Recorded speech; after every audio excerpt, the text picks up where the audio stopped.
इस हमारे chemistry class में आपका स्वागत है। देखिए हम देख रहे हैं समवायता। समवायता में हमने पिछले लेक्चर्स में जो है जो संरचनात्मक समवायता होती है, ये 5 प्रकार हमने जो है बारी बारी करके 2 लेक्चर्स में बताए हैं। आज हम इस लेक्चर्स में जो है स्टीरियो आइसोमेरिज्म जो होता है, त्रिवियम समवायता जो होती है, त्रिवियम समवायता के बारे में बात करेंगे तथा ये 2 प्रकार के होते हैं, एक प्रकाशिक समवायता और दूसरा ज्यामितीय समवायता।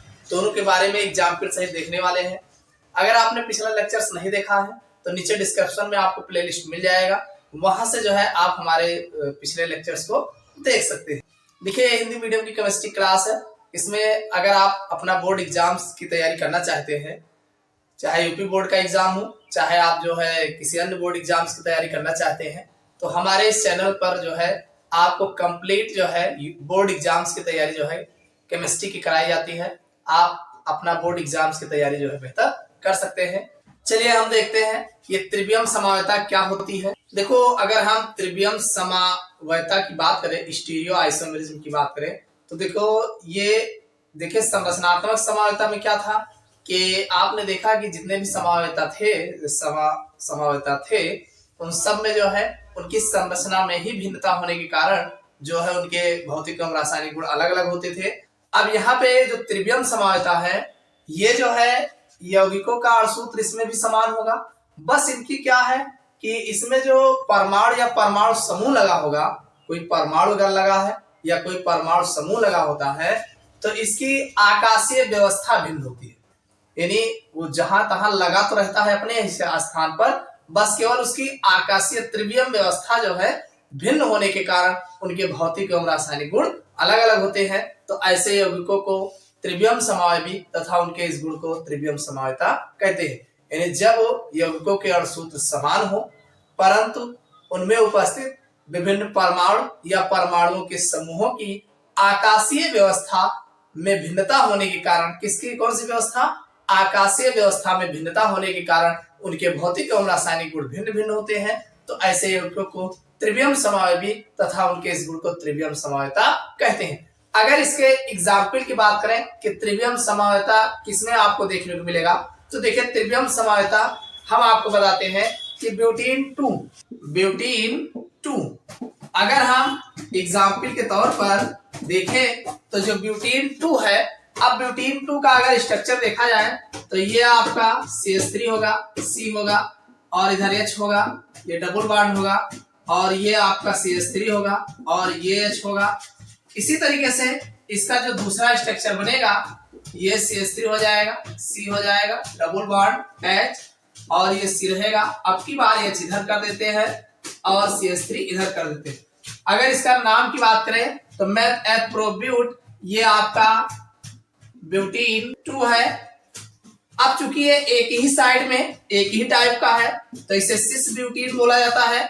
और इसमें अगर देख रहे हैं तो डिफरेंट फेज पर जो है डिफरेंट सेम पर सेम नहीं है, तो ये ट्रांस ब्यूटीन होता है, ट्रांस ब्यूटीन 2, सिस ब्यूटीन 2 और ट्रांस ब्यूटीन 2 कहा जाता है। तो अब इसमें आप अगर समवायता की बात कर रहे हैं, त्रिवियम समवायता की बात कर रहे हैं, तो आप देख रहे हैं कि इसमें कुछ चेंजिंग नहीं हुआ है। भाई आपका ये हाइड्रोजन परमाणु, ये CH3 ग्रुप, इधर भी CH3, इधर भी हाइड्रोजन और कार्बन की वैलेंसी मेंटेन है, सब वही चीज इसमें भी लगा हुआ है। बस अंतर सिर्फ इतना है कि इसमें त्रिवियम व्यवस्था जो है इसकी आकाशीय व्यवस्था भिन्न क्या है, ये ऐसे था, अब ये घूम करके जो है यहाँ नीचे वाला जो है चेंज हो गया, थोड़ा सा ये जो है इस आकाशीय व्यवस्था इसकी बदल गई है। तो जब आकाशीय व्यवस्था में भिन्नता होती है तो वहां पर त्रिवियम समवायता जो है देखने को मिलता है। अब ये आकाशीय व्यवस्था जो भिन्न हो रही है, त्रिवियम समवायता बन रहा है, तो अब ये त्रिवियम समवायता जो है 2 प्रकार का देखने को मिलता है। ये इस टाइप का जो त्रिवियम समवायता है कि मॉलिक्यूलर फार्मूला सेम हो, सब कुछ सेम हो, संरचना भी सेम हो, बस थोड़ा सा त्रिवियम व्यवस्था केवल चेंज हो जाए, तो इस प्रकार की समवायता आपको 2 प्रकार की देखने को मिलती है। एक तो ऑप्टिकल आइसोमेरिज्म, प्रकाशिक समवायता, और दूसरा आपका ज्योमेट्रिकल आइसोमेरिज्म, ज्यामितीय समवायता आपको देखने को मिलेगी। तो हम दोनों के बारे में बात करेंगे। अब इसके बाद हम देखते हैं सबसे पहले प्रकाशिक समवायता क्या होती है। देखो अगर हम प्रकाशिक समवायता की बात करें, प्रकाशिक समवायता ऑप्टिकल आइसोमेरिज्म, तो देखिए पहली बात, प्रकाशिक समझौता को समझने के लिए कुछ बातें आपको जानने की आवश्यकता है। कुछ बातें आपके दिमाग में होगी तभी आप प्रकाशिक समझौता को समझ पाओगे, अन्यथा समझ में नहीं आएगा। अब इसमें एक बात यह है कि प्रकाशिक समझौता एक प्रकार की त्रिवियम समझौता है, यानी जो आपकी प्रकाशिक समझौता है ये एक प्रकार की कौन समझौता है? त्रिवियम समझौता। अरे त्रिवियम में ही तो हम प्रकाशिक की बात कर रहे हैं, तो ये आपकी प्रकाशिक समझौता एक प्रकार की त्रिवियम समझौता है। ठीक, इतनी बात तो क्लियर हो गई। अब आगे है कि अब ये प्रकाशिक समझौता जो है ये किन में पाया जाता है? समस्या ये है कि किन यौगिकों में पाया जाता है। तो प्रकाशिक समझौता ऐसा नहीं है कि सब में पाया जाएगा, नहीं, प्रकाशिक समझौता कुछ विशेष में ही आपको देखने को मिलेगा। अब किसमें आपको देखने को मिलेगा ये बात जानने वाली है कि प्रकाशिक समझौता जो है उन कार्बनिक यौगिकों में, देखो पहली बात तो एक कार्बनिक यौगिकों में मिलेगा, अकार्बनिक की बात ही नहीं हो रही, हम पढ़ रहे हैं ऑर्गेनिक केमिस्ट्री, तो ऑर्गेनिक में ही बात करेंगे, अकार्बनिक से कोई मतलब ही नहीं है। तो उन कार्बनिक यौगिकों में पाई जाती है। अब किन कार्बनिक यौगिकों में? तो देखो कुछ नाम हमने आपको बताए हैं, इन नाम को ध्यान रखना, और भी होते हैं लेकिन ना ज्यादा जानो, तो एक आध दो नाम तो आपको पता ही होना चाहिए। कौन कौन सा नाम है? पहला है लैक्टिक एसिड, यानी ये प्रकाशिक समझौता किन यौगिकों में पाई जाती है? उन यौगिकों में, कार्बनिक यौगिकों में पाई जाती है, जैसे lactic acid, tartaric acid, lactic acid, tartaric acid, ऐसे ग्लूकोज, ना ज्यादा जानो तो lactic acid, tartaric acid, glucose आदि, यानी इस ऐसे यौगिकों में जैसे lactic acid, tartaric acid, glucose, ऐसे यौगिकों में जो है प्रकाशिक समझौता पाई जाती है। इतनी बात समझ में आए। अब ये जो आपके यौगिक है यही जो है प्रकाशिक समझौता प्रदर्शित करते हैं। Lactic acid, tartaric acid, glucose, इस टाइप के यौगिक जो होते हैं ये प्रकाशिक समझौता प्रदर्शित करते हैं। अब इनमें और खासियत क्या होती है? ऐसे यौगिकों में क्या खासियत है? तो देखिए खासियत क्या है, जिनके अणु असममित होते हैं, यानी जो ऐसे कार्बनिक यौगिक जैसे लैक्टिक एसिड है, टार्टरिक एसिड है, तो इनमें होता क्या है, एक खास बात यह होती है कि इनमें जो कार्बन होता है वो असममित, यानी ये जो यौगिक होते हैं असममित यौगिक, असममित कार्बन इसमें पाया जाता है, असममित कार्बन। अब ये असममित कार्बन का क्या मामला है? देखो कहा गया जिनके अणु असममित होते हैं, यानी ऐसे अणु जो असममित होते हैं, असममित अणु। अब असममित अणु क्या है, इनमें क्या खासियत है? तो असममित अणु दाएं और बाएं हाथों की भांति अपने दर्पण प्रतिबिंब पर अध्यारोपित नहीं होते हैं। जो असममित अणु होते हैं वो जैसे हमारा दायां हाथ है और ये बायां हाथ है, तो एक दूसरे पर अध्यारोपित नहीं होते। भाई इसमें अगर ऐसे देखोगे तो इधर अंगूठा इधर है और ये इधर आ जाएगा, तो दोनों एक दूसरे पर अध्यारोपित नहीं होते हैं। तो ऐसे यौगिकों में समतल ध्रुवित प्रकाश के तल को दाईं ओर या बाईं ओर घुमाने का गुण होता है, यानी जो असममित अणु होते हैं ऐसे यौगिक जो होते हैं वो दर्पण प्रतिबिंब पर अध्यारोपित नहीं होते, तो वो क्या करते हैं, वो अपने तल को दाईं ओर या बाईं ओर घुमाने का गुण रखते हैं। पहली बात तो असममित होते हैं, असममित। अब असममित क्या है? असममित वे होते हैं जिनपे जो ग्रुप लगे होते हैं वो समान प्रकार के नहीं होते, असमान होते। जिसे आप जानते हैं ये कार्बन की वैलेंसी जो है 4 होती है, तो 4 वैलेंसी में इस पर कुछ और लगा होगा। देखो असममित कार्बन पे जिसे मान लीजिए H लग गया, यहाँ CH3 लग गया, यहाँ OH लग गया, यहाँ पर C2H5 लग गया। देखो ध्यान समझिएगा, ये जो C2H5 है ये अलग ग्रुप हो गया, H जो है अलग ग्रुप हो गया, CH3 जो है अलग ग्रुप हो गया, OH जो है अलग ग्रुप हो गया। तो अब ये आपका असममित यौगिक हो गया, यानी जिस कार्बन के चारों ओर जो ग्रुप या समूह लगे हो वो अलग अलग प्रकार के हो तो उसे हम कायरल कार्बन कहा जाता है, असममित कार्बन बोला जाता है। तो अब ये इसमें होता क्या है कि ये अब ऐसे यौगिक जो है एक दूसरे पर अध्यारोपित नहीं होते हैं, तो इनके अंदर ये खासियत होती है कि वो अपने आप समतल ध्रुवित प्रकाश के प्रति घुमाने का गुण रखते हैं। तो ये जो घुमाने का गुण होता है, तो इतनी बात समझ में आ गई ना, ध्यान समझ लीजिए। सबसे पहली बात हमने कहा कि प्रकाशिक समझौता एक प्रकार के त्रिवियम समझौता, ये तो आप जानते हो त्रिवियम समझौता है। और सुनिए, और ये उन कार्बनिक यौगिकों में पाया जाता है, किन कार्बनिक यौगिकों में पाया जाता है? जैसे lactic acid, tartaric acid, glucose इस टाइप के यौगिकों में पाया जाता है, यानी इसी में जो है ये प्रदर्शित होते हैं। इतनी बात समझ में आ गई। और जिनके अणु असममित होते हैं, कि किन यौगिकों में पाया जाता है, जिनके अणु असममित होते हैं। असममित का मतलब समझ जाइए, असममित का मतलब होता है ऐसा कार्बन जिसके चारों तरफ जो है अलग अलग प्रकार के ग्रुप लगे हो, तो उसे हम असममित कार्बन बोलते हैं या असममित यौगिक कहा जाता है। समझ में आई बात कि नहीं? अब वही लिखा है कि जिनके अणु असममित होते हैं, असममित अणु जो होते हैं ये दाएं और बाएं हाथों की भांति अपने दर्पण प्रतिबिंब पर अध्यारोपित नहीं होते। दाएं और बाएं हाथों की बात अपने दर्पण प्रतिबिंब पर अध्यारोपित नहीं होते। क्यों नहीं होते हैं? क्योंकि सब अलग अलग ग्रुप है, तो कहां बगल बगल आएगा। तो जब अब नहीं होते हैं तो यही असममित अणु की एक खासियत है कि वो अध्यारोपित नहीं होते हैं। तो ये जो है ऐसे यौगिक फिर क्या करते हैं, ये समतल ध्रुवीय प्रकाश के तल को या तो बाईं ओर या तो दाईं ओर, चाहे ऐसे घुमा दे और चाहे ऐसे घुमा दे, घुमाने का इनके अंदर गुण होता है। ऐसे यौगिकों में समतल ध्रुवीय प्रकाश के तल को दाईं ओर या बाईं ओर घुमाने का गुण होता है। इतनी बात समझ में आ गई? इतना समझ में आ गया तो समझ लो प्रकाशिक समझौता। आप समझ क्या है प्रकाशिक समझौता? वो यौगिक, अब ध्यान समझिएगा, कौन से यौगिक? अरे वही यौगिक जो बता रहे हैं, जैसे टार्ट्रिक एसिड है, लैक्टिक एसिड है, ग्लूकोज है, जो असममित यौगिक होते हैं। असममित यौगिक, असममित कार्बन वाले यौगिक, ठीक? तो वह यौगिक जो समतल ध्रुवीय प्रकाश के तल को दाईं ओर अथवा बाईं ओर घुमाने का गुण होता है। ऐसे यौगिक जिनमें समतल ध्रुवीय प्रकाश के तल को बाईं ओर अथवा दाईं ओर घुमाने का गुण होता है, तो ऐसे यौगिकों को हम क्या कहते हैं? प्रकाशिक समावयवी कहते हैं। ऐसे यौगिकों को प्रकाशिक समावयवी कहते हैं तथा उनके इस गुण को प्रकाशिक समझौता कहते हैं। इतनी बात समझ में आई? यानी प्रकाशिक समझौता वह समझौता है जो ऐसे यौगिक, असममित यौगिक, जिनको जो समतल ध्रुवीय प्रकाश के तल को दाईं ओर अथवा बाईं ओर घुमाने का जिनके अंदर गुण होता है, तो ऐसे यौगिकों को प्रकाशिक समावयवी तथा उनके इस गुण को प्रकाशिक समझौता कहते हैं। इतनी बात समझ में आ गई होगी। अब बात यह है, अब हम आपको पहले एक एग्जाम्पल लेते हैं, एग्जाम्पल लेकर के फिर डिटेल में देखो। अगर इसके एग्जाम्पल की बात करें तो सबसे पहले हम लैक्टिक एसिड की बात करते हैं। देखिए लैक्टिक एसिड का जो फार्मूला होता है, आप कह सकते हैं CH3 CHOH और COH। यदि इसका जो फार्मूला बनेगा, ये बनेगा CH3 C, एक साइड पे H होगा और एक साइड पे OH होगा और फिर COOH होगा। ये लैक्टिक एसिड है। क्या है? लैक्टिक एसिड है।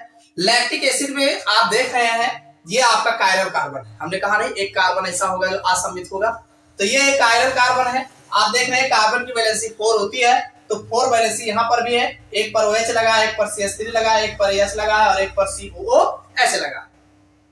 ये आपका कायरल कार्बन हो गया। तो अब ये जो आपका लैक्टिक एसिड है, लैक्टिक एसिड आप देख रहे हैं भाई, इस पर डिफरेंट डिफरेंट ग्रुप लगे हैं, कायरल कार्बन है। तो अब ये अब इसी के बगल हमने एक और बना दिया। अब ये एक दूसरे पर जो है अध्यारोपित नहीं होते।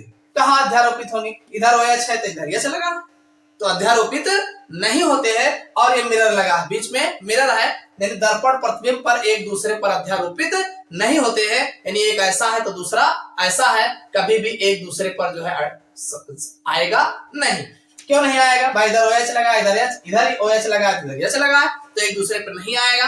तो अब ये इनके अंदर एक खासियत है कि ये अपने आप को जो है समतल ध्रुवीय प्रकाश के प्रति घुमाने का गुण रखते हैं। कैसे घुमाने गुण रखते हैं? कि ये घूम के इधर चला जाएगा, भाई ये समतल ध्रुवीय प्रकाश को देखो, ये क्लॉकवाइज रोटेशन है, इसे बोलते हैं क्लॉकवाइज रोटेशन, दक्षिणावर्त घूर्णन। और ये आपका है एंटी क्लॉकवाइज रोटेशन, वामावर्त घूर्णन। या तो ये दक्षिणावर्त घूर्णन करेगा, यानी OH की ओर आएगा, ये इधर जाएगा, या तो H जो है ये वाला H इधर आएगा, ये इधर जाएगा। या तो समतल ध्रुवीय प्रकाश के तल को दाईं ओर घुमाएंगे या तो समतल ध्रुवीय प्रकाश के तल को बाईं ओर घुमाएंगे, तब जो है एक दूसरे पर अध्यारोपित होंगे। इतनी बात समझ में आएगी नहीं? पहली बात तो असममित कार्बन की बात क्लियर हो गई होगी कि ऐसे यौगिक जो है जैसे लैक्टिक एसिड है, तो ये जो है एक दूसरे पर अध्यारोपित नहीं होते हैं। और ये इनके अंदर एक गुण होता है कि ये समतल ध्रुवीय प्रकाश के तल को दाईं ओर अथवा बाईं ओर घुमाने का गुण होता है। तो वह यौगिक, अब ध्यान समझ लीजिए परिभाषा, वह यौगिक जो समतल ध्रुवीय प्रकाश के तल को दाईं ओर अथवा बाईं ओर घुमाने का गुण होता है, यानी जो दाईं ओर अथवा बाईं ओर घुमाते हैं।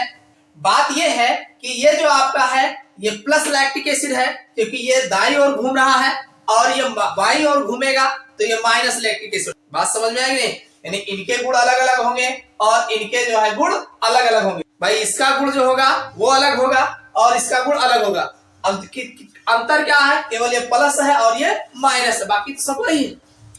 तो ऐसे यौगिक जो समतल ध्रुवीय प्रकाश के तल के प्रति भिन्न भिन्न व्यवहार प्रदर्शित करते हैं, तो ऐसे यौगिकों को प्रकाशिक समवायवी तथा उनके इस गुण को प्रकाशिक समवायता कहते हैं। समझ में आ गया होगा प्रकाशिक समवायता है क्या? जो यौगिक, अब कौन यौगिक जिनमें असममित कार्बन या असममित होते हैं, तो वो जो है एक दूसरे पर अध्यारोपित नहीं होते हैं, और अध्यारोपित नहीं होते हैं तब ये प्रकाशिक समवायता प्रदर्शित करते हैं। यानी वो यौगिक जो समतल ध्रुवीय प्रकाश के प्रति भिन्न भिन्न व्यवहार प्रदर्शित करते हैं, ऐसे यौगिकों को प्रकाशिक समवायवी तथा उनके इस गुण को प्रकाशिक समवायता कहते हैं। इतना समझ में आ गया?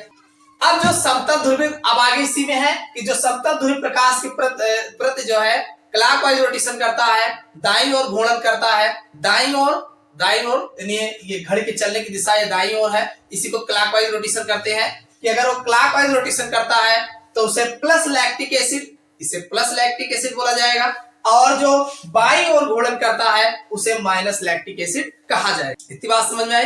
प्लस लैक्टिक एसिड किसे कहोगे? माइनस। जो क्लॉकवाइज रोटेशन में होगा वो प्लस बोला जाएगा, और जो एंटी क्लॉकवाइज रोटेशन में होगा वो माइनस लैक्टिक एसिड कहा जाएगा। ऐसे हर एक यौगिक में होगा, जो क्लॉकवाइज रोटेशन पे दिखेगा वो प्लस में आएगा, और जो एंटी क्लॉकवाइज रोटेशन में दिखेगा वो माइनस में आएगा। अब ये जो प्लस लैक्टिक एसिड है, इसको हम डिस्ट्रो यानी प्लस वाले को डी अक्षर द्वारा भी प्रदर्शित करते हैं। डी फॉर होता है डिस्ट्रो, डी फॉर डिस्ट्रो होता है जो क्लॉकवाइज रोटेशन को प्रदर्शित करता है, और जो माइनस होता है इसे यल अक्षर, स्मॉल एल अक्षर से भी प्रदर्शित किया जाता है। यानी प्लस वाले को टी अक्षर डी फॉर डिस्ट्रो होता है, और जो माइनस वाला होता है इसे यल अक्षर एल फॉर लीवो होता है। तो ये एंटी क्लॉकवाइज रोटेशन को जो है प्रदर्शित। अब इसका एग्जाम्पल हमने आपको लैक्टिक एसिड का देके बता दिया। इसी तरीके से अन्य यौगिकों में भी प्रकाशिक समवायता पाई जाती है। तो प्रकाशिक समवायता आपको अच्छे से समझ में आ गया होगा। इसमें डी और एल जो है कॉन्फ़िगरेशन आपको देखने को मिलता है। जिसमें डी एल कॉन्फ़िगरेशन देखने को मिले तो वह आपका प्रकाशिक समवायता का गुण, प्रकाशिक समवायता प्रदर्शित करते हैं, जिनमें कायरल कार्बन होगा। ध्यान रखिएगा, आपके एग्जाम में बहुत घुमा-फिरा के पूछा जाता है कि प्रकाशिक समवायता कौन प्रदर्शित करते हैं, तो आप देख लेना। जिसमें कायरल कार्बन देखने को मिल जाएगा वो प्रकाशिक समवायता आपको प्रदर्शित करेगा। जिनमें कायरल कार्बन, और कायरल कार्बन की खासियत क्या है? कायरल कार्बन की एक ही खासियत है कि जो भी कार्बन होगा उसके चारों ओर जो ग्रुप लगे होंगे वो डिफरेंट टाइप के होंगे, तो वही कायरल कार्बन कहलाएगा। समझ में आ गई थी बात? तो ये थी प्रकाशिक समवायता। अब हम बात करेंगे ज्यामितीय समवायता। चलिए हम ज्यामितीय समवायता की बात करते हैं। Geometrical isomerism. देखिए ये जो ज्यामितीय समवायता है, आप जानते हैं इसका एक दूसरा नाम है सिस ट्रांस समवायता। ज्यामितीय समवायता को हम सिस और ट्रांस समवायता भी कहते हैं। और ध्यान सुनिएगा, इस प्रकार की समवायता जो है, यानी जो ज्यामितीय समवायता है, उन यौगिकों में पाई जाती है जिनके अणुओं में कम से कम जो है एक सी डबल बॉन्ड सी, यानी सी डबल बॉन्ड सी, यानी कम से कम दो कार्बन के बीच में डबल बॉन्ड का होना आवश्यक है। यानी ये जो ज्यामितीय समवायता है ये उन यौगिकों में पाई जाएगी जिनमें कार्बन डबल बॉन्ड कार्बन, यानी दो कार्बन के बीच में कहीं ना कहीं दो कार्बन के बीच में डबल बॉन्ड का होना आवश्यक है। जिनमें डबल बॉन्ड पाया जाएगा कार्बन के बीच, उन्हीं यौगिकों में जो है ज्यामितीय समवायता पाई जाएगी। पहली बात तो इतना है, यानी सी डबल बॉन्ड सी का होना आवश्यक है। तथा अब एक बात और शर्त है, यानी आपने एक तो डिसाइड कर दिया कि सी डबल बॉन्ड सी होगा, ये तो कंफर्म है। और एक बात है कि इनके ऊपर, यानी अब इसमें आप जान रहे हैं कि एक कार्बन की वैलेंसी 4 होती है, एक कार्बन की वैलेंसी 4 होती है। तो एक तो हमने डबल बॉन्ड होना बता दिया, निश्चित है डबल बॉन्ड होगा। तो अब एक शर्त और है कि इन पर जो दोनों लगे हुए हैं, जो दो बॉन्ड और लगे हैं, तो इन पर जो है ग्रुप जो कोई ना कोई पाया जाए, वो जो है इन दोनों पर एक समान ग्रुप होना चाहिए। जैसे अगर मान लीजिए यहाँ ए है तो यहाँ भी ए होना चाहिए। अब ये चाहे बी हो चाहे सी हो, इससे कोई मतलब नहीं है। यानी वही कहा गया है कि दोनों कार्बन परमाणुओं पर भिन्न प्रकार के समूह या परमाणु जुड़े होते हैं। यानी दोनों कार्बन परमाणुओं पर अलग अलग प्रकार के परमाणु या कोई समूह जुड़ा होना चाहिए। इतनी बात समझ में आई। पहली बात तो यह है कि ज्यामितीय समवायता उनमें पाया जाएगा जिनमें कार्बन कार्बन के बीच में डबल बॉन्ड होता है तथा इन दोनों कार्बन परमाणुओं पर भिन्न भिन्न कार्बन परमाणु का चाहे कोई परमाणु लगा हो चाहे कोई समूह जो है पाए जाते हैं। अब आगे कहा गया इस प्रकार के यौगिकों को, अब इसके ऐसा जो यौगिक जो आपका यौगिक है इसका कुछ सामान्य सूत्र बताया गया है कि जो इस प्रकार के कुछ यौगिक मिलते हैं। कैसे मिलेंगे? देखो यौगिकों को C डबल बॉन्ड C तो रहेगा, ए भी हो सकता है, इधर भी ए भी हो सकता है, ए और बी, यानी ए अगर इधर लिखा है इधर भी ए हो सकता है, बी इधर लिखा है बी इधर भी हो सकता है। एक इस प्रकार का यौगिक मिलेगा आपको देखने को। दूसरा जो है ऐसे मिलेगा A Y C double bond C और फिर एक्स बी, यानी आप देख रहे हैं देखो इसमें एक चीज गलत है, यहाँ एक्स है यहाँ बी है, इन दोनों में एक कॉमन होना चाहिए। अब आप चाहे इसको आप जैसे मान लीजिए एक्स है वाई है तो यहाँ ए लिख दीजिए, ये ए होगा। क्यों? क्योंकि दोनों में एक कॉमन होना चाहिए। कॉमन नहीं रहेगा तब आप बता ही नहीं पाओगे, ज्यामितीय समवायता बता ही नहीं पाओगे। तो यहाँ देखो ए और इधर भी ए लिखा है, ये वाई हो गया ये एक्स हो गया, यानी अलग अलग प्रकार का हो गया एक। और या तो ऐसे भी हो सकता है A X C double bond C A Y, ऐसा भी आपको देखने को मिलेगा। तो ये इधर एक्स लिखा है इधर वाई लिखा है, तो ये सामान्य सूत्र यानी जो इस प्रकार के सामान्य सूत्र द्वारा जो है प्रदर्शित किया जाता है। यानी जो ज्यामितीय समवायता होती है ये कुछ इस तरीके के सूत्रों द्वारा प्रदर्शित किए जाते हैं। अब आगे कहा है यहाँ पर ए बी एक्स वाई क्या है, यानी जो आप ए और बी देख रहे हो, सी तो आप जान ही रहे हैं ये कार्बन है, लेकिन ए एक्स ये जो Y A B X Y Z जो भी दिख रहा है ये जो है ये कोई परमाणु या परमाणुओं का समूह होता है। अरे कार्बन की वैलेंसी 4 है तो ए बी जो लगा रहे हो या तो कोई परमाणु होगा या तो कोई परमाणुओं का समूह हो सकता है, जैसे CH3 हो जाए, Cl हो जाए, Br हो जाए, H होगा, कुछ ना कुछ हो सकता है। ठीक, अब आगे दिया है कि परमाणु है, यदि कार्बन कार्बन में किसी कार्बन पर लगे दोनों समूह या परमाणु समान है तो वह यौगिक ज्यामितीय समवायता प्रदर्शित नहीं करता। एक बात ध्यान रखना कि अगर जैसे मान लीजिए दोनों पर लगे समूह समान है, समान का मतलब ये हुआ कि जैसे मान लीजिए यहाँ भी ए लिख दिया जाए, इधर तो ए ही है, नीचे वाले एक ही कार्बन पर दोनों समूह अगर समान है तो ये ज्यामितीय समवायता प्रदर्शित नहीं करेंगे। इसको आप ध्यान रखिएगा। ज्यामितीय समवायता वही प्रदर्शित करेंगे जो एक कार्बन पर दोनों समूह अलग अलग होने चाहिए, और जब अलग अलग होगा तभी ज्यामितीय समवायता वो प्रदर्शित करेगा। कितनी बात समझ में आई? अब आगे दिया है वह यौगिक ज्यामितीय समवायता प्रदर्शित नहीं कर सकते, यानी सेम होगा तो नहीं करेगा। जैसे CA2 हो जाए और CXY हो जाए, यानी यहाँ A2 समान हो गया तो ये आपका नहीं करेगा। CA2 हो जाए और इधर B2 भी हो जाए तो ये भी ज्यामितीय समवायता प्रदर्शित नहीं करेंगे। ज्यामितीय समवायता यौगिकों में कार्बन कार्बन पर लगे परमाणु या समूहों का विन्यास भिन्न भिन्न होता है। यदि दोनों कार्बन पर जो है जो परमाणु या समूह होंगे वो भिन्न भिन्न होते हैं, वही ज्यामितीय समवायता प्रदर्शित करते हैं। इतनी बात समझ में आई? यानी ज्यामितीय समवायता में पहली बात तो कार्बन डबल बॉन्ड कार्बन का होना आवश्यक है। दूसरी बात इस दोनों कार्बन पर कोई ना कोई परमाणु या समूह जो है लगे हुए होते हैं। इतनी बात समझ में आ गई? अब ये जो परमाणु या समूह होते हैं ये जो है दोनों कार्बन पर एक कार्बन पर अलग अलग प्रकार के होने चाहिए। इस पर भी अलग होगा, इस पर भी अलग होना चाहिए, और कुछ एग्जाम्पल बताएंगे कि ऐसा होगा तो वो ज्यामितीय समवायता प्रदर्शित करेगा। और कौन नहीं करेगा?